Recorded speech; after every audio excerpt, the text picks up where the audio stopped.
कौन है अनिल विज, जिनके नाम है देश का सबसे बड़ा जनता दरबार लगाने का रिकॉर्ड। बैंक की नौकरी छोड़ 1990 में पहली बार विधायक बने अनिल विज।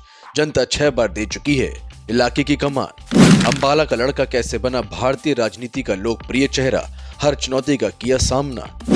हरियाणा में सियासी हलचल के बीच देश का सबसे विशाल जनता दरबार लगाने वाले नेता अनिल विज का नाम चर्चा में है। बता दें कि अनिल विज हरियाणा भारतीय जनता पार्टी के वरिष्ठ नेता हैं। वो अक्सर अपने विवादित बयानों को लेकर सुर्खियों में बने रहते हैं। वर्तमान में वे हरियाणा में मुख्यमंत्री मनोहर लाल खट्टर की कैबिनेट में गृह मंत्री के पद पर थे, पर अब मुख्यमंत्री मनोहर लाल खट्टर का इस्तीफा हो चुका है। अनिल विज के पास स्वास्थ्य, चिकित्सा, शिक्षा, रिसर्च और आयुष मंत्रालय भी था। गौरतलब है कि अब तक वे 6 बार विधानसभा चुनाव में जीत दर्ज कर चुके हैं। अनिल विज के राजनीतिक सफर की बात की जाए तो वो साल 1990 में पहली बार उपचुनाव जीतकर विधायक बने थे। इसके बाद साल 1996 में और साल 2000 में बतौर निर्दलीय प्रत्याशी चुनाव जीता था। उन्होंने 2 बार निर्दलीय प्रत्याशी रहते हुए जीत मिली थी। इसके बाद 2005 में चुनाव में हार का सामना करना पड़ा था, लेकिन साल 2009 में अंबाला कैंट से बीजेपी के टिकट पर चुनाव जीते थे। साल 2014 और 2019 में विधानसभा चुनाव जीतकर खट्टर सरकार में गृह मंत्री हैं। साल 2014 और 2019 में विधानसभा चुनाव जीतकर खट्टर सरकार में गृह मंत्री भी रहे। जान ले कि अनिल विज की लोकप्रियता का मुकाम राष्ट्रीय स्तर पर नेताओं में बहुत आगे है। देश का सबसे विशाल जनता दरबार लगाने वाले नेता अनिल विज ही हैं।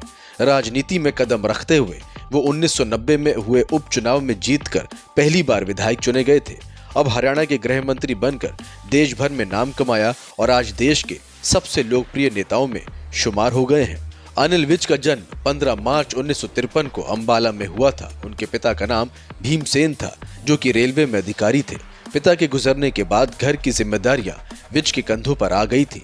विज ने 1968 में बनारसी दास स्कूल से हाई स्कूल तथा एसडी कॉलेज अंबाला से बीएससी की थी।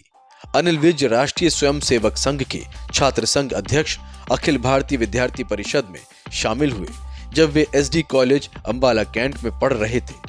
वो 1970 में एबीवीपी के महासचिव बने। 1974 में उन्हें स्टेट बैंक ऑफ इंडिया में नौकरी मिली थी।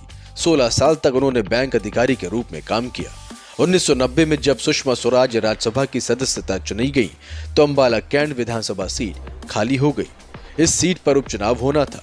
अनिल विज ने चुनाव लड़ने की पेशकश की और उन्होंने एसबीआई की नौकरी भी छोड़ दी। किस्मत ने साथ दिया और पहली बार विधायक बन हरियाणा विधानसभा पहुंच गए। उन्होंने 1991 में भारतीय जनता युवा मोर्चा का प्रदेश अध्यक्ष भी बनाया गया। अनिल विज 2 बार हरियाणा विधानसभा निर्दलीय के तौर पे भी जा चुके हैं। 1996 और 2000 में अनिल विज ने निर्दलीय प्रत्याशी के रूप में चुनाव लड़ा और दोनों बार जीत दर्ज की। वहीं 2005 में वो चुनाव हार गए। इसके बाद 2009 में उन्होंने अंबाला छावनी निर्वाचन क्षेत्र से भारतीय जनता पार्टी के टिकट पर चुनाव लड़ा और विजयी हुए। 2014 में उन्हें एक बार फिर से भारतीय जनता पार्टी के विधायक अंबाला छावनी के रूप में चुना गया और 2019 में उनको 6ठी बार भारतीय जनता पार्टी के विधायक अंबाला छावनी के रूप में चुना गया। Bureau report.